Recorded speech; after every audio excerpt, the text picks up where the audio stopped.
कच्चे तेल के खजाने ने दुबई को इतना अमीर बना दिया है कि उसकी गिनती दुनिया के सबसे अमीर जगह में होने लगी है। लेकिन दुबई को मालूम था कि उसकी यह अमीरी तब तक है जब तक उसके पास कच्चे तेल का भंडार है। यही वजह है कि दुबई ने पैसा कमाने के लिए अन्य विकल्पों को ढूंढा और कोशिश करी कि टूरिज्म को बढ़ावा दिया जा सके। टूरिज्म को बढ़ावा देने के लिए समुद्र में निर्माण करना शुरू कर दिया। दुबई ने अपने समुद्री इलाके में ऐसे मानव निर्मित टापू बना दिए जिसे देखकर आज पूरी दुनिया हैरान है। उन टापू को देखने और उन पर बसने के लिए पूरी दुनिया भर के लोग हर साल आते हैं। इन टापू में से एक है दुबई में बना दुनिया का सबसे बड़ा मानव निर्मित टापू, जिसका नाम है पाल्म जुमेरा, जहां एक छोटे से घर को खरीदने के लिए शाहरुख खान ने 200 करोड़ से ज्यादा खर्च कर दिए। लेकिन दुबई ने जो किया उसके लिए प्रकृति ने उससे बदला लेना शुरू कर दिया है। आज इस वीडियो में हम जानेंगे कि कैसे दुबई ने विश्व का सबसे बड़ा मानव निर्मित टापू बनाया। तो दोस्तों चलिए शुरू करते हैं अपनी इस वीडियो को।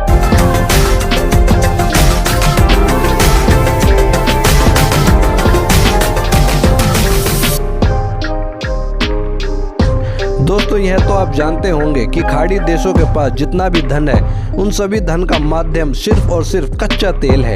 एक तरफ धरती पर मौजूद कच्चे तेल का भंडार धीरे धीरे खत्म होता जा रहा है, वहीं दूसरी तरफ ट्रांसपोर्टेशन सिस्टम अब पेट्रोल को छोड़ इलेक्ट्रॉनिक के पीछे भाग रहा है। न जाने कितनी कंपनियां हैं जो इलेक्ट्रॉनिक कार और बाइक को सड़क पर उतारना शुरू कर दिया है।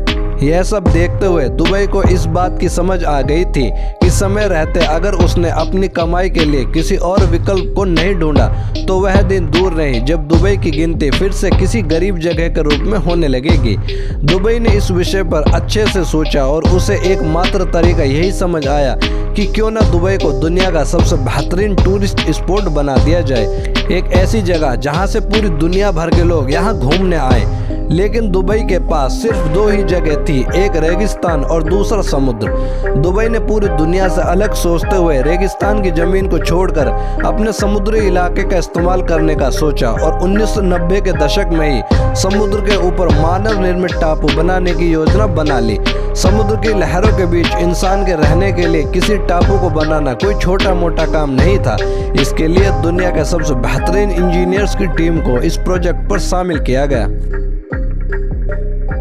आपको जानकर हैरानी होगी कि समुद्र के बीचों बीच बने इतने भारी टापू की नींव को मजबूत बनाने के लिए किसी भी तरह के स्टील या सीमेंट का इस्तेमाल नहीं किया गया है। इंजीनियर्स की टीम ने इस टापू को आधे रेत और चट्टानों के साथ बनाया है और यही वो चट्टानें हैं जो हमारे देश के छतरपुर में पाई जाती हैं, जिसे हम ग्रेनाइट के नाम से भी जानते हैं। दरअसल जब पाल्म जुमेरा को बनाने का फैसला लिया गया तब विशेषज्ञ ने भी यह कहा कि पाल्म टापू की नींव के लिए ऐसे पत्थरों का उपयोग करा जाएगा जो पत्थर पानी में भी कभी खराब ना हो। जिसके बाद इंजीनियर्स ने पूरी दुनिया भर में ऐसे पत्थरों को ढूंढना शुरू कर दिया। दुनिया के अलग अलग जगह से पत्थरों के सैंपल्स दुबई पहुंचने शुरू हो गए, लेकिन ज्यादातर देशों से आए हुए चट्टानों और पत्थरों के सैंपल को फेल कर दिया गया और उनमें से कोई भी पत्थर ऐसा नहीं था जो सैकड़ों साल तक पानी की मार को झेल सके।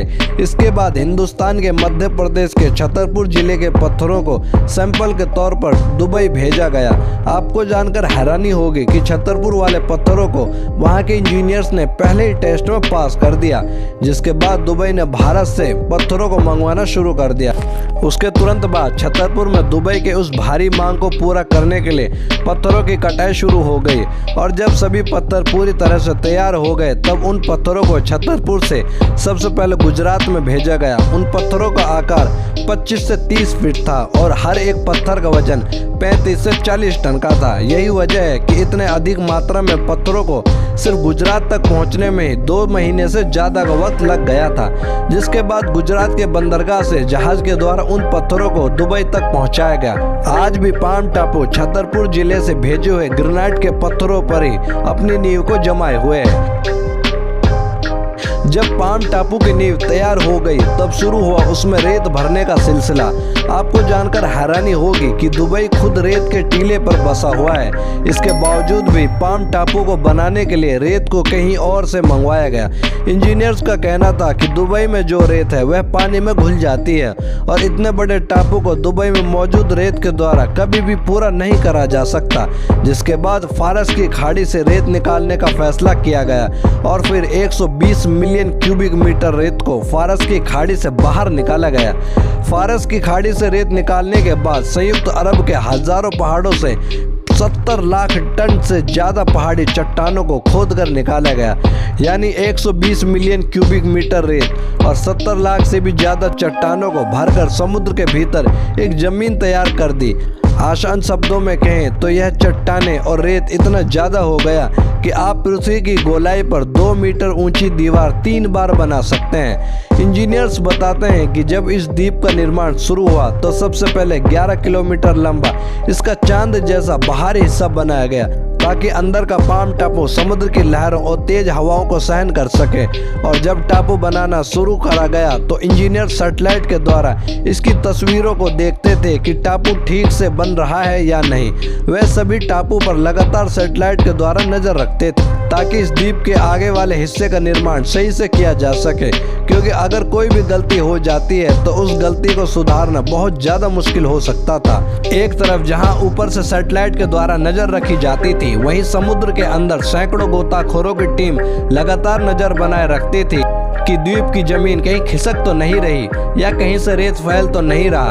इस तरह से दुबई के अमीर लोगों ने जिस मानव निर्मित द्वीप का सपना साल 1990 में देखा था, साल 2001 में उस पर काम करना शुरू हो गया और देखते ही देखते 2004 आने तक इंजीनियर्स ने समुद्र के सीने पर एक नया घर कायम कर दिया था और उस पर फ्लैट बकने का भी काम शुरू हो गया।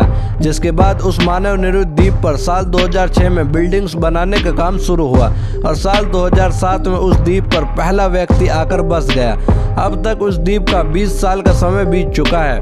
वह द्वीप पूरी दुनिया के लिए किसी आश्चर्य से कम नहीं है, क्योंकि पूरी दुनिया में ऐसा मानव निर्मित द्वीप कहीं भी नहीं है। यह द्वीप बिल्कुल पाम के पेड़ की तरह बनाया गया है। इस द्वीप की गजब की बनावट को देखने के लिए पर्यटकों को हेलीकॉप्टर का सहारा लेना पड़ता है और यही सब दुबई की कमाई का एक नया विकल्प बनता जा रहा है। उस टापू में बने छोटे से छोटे घर की कीमत भी करोड़ों रुपए में है।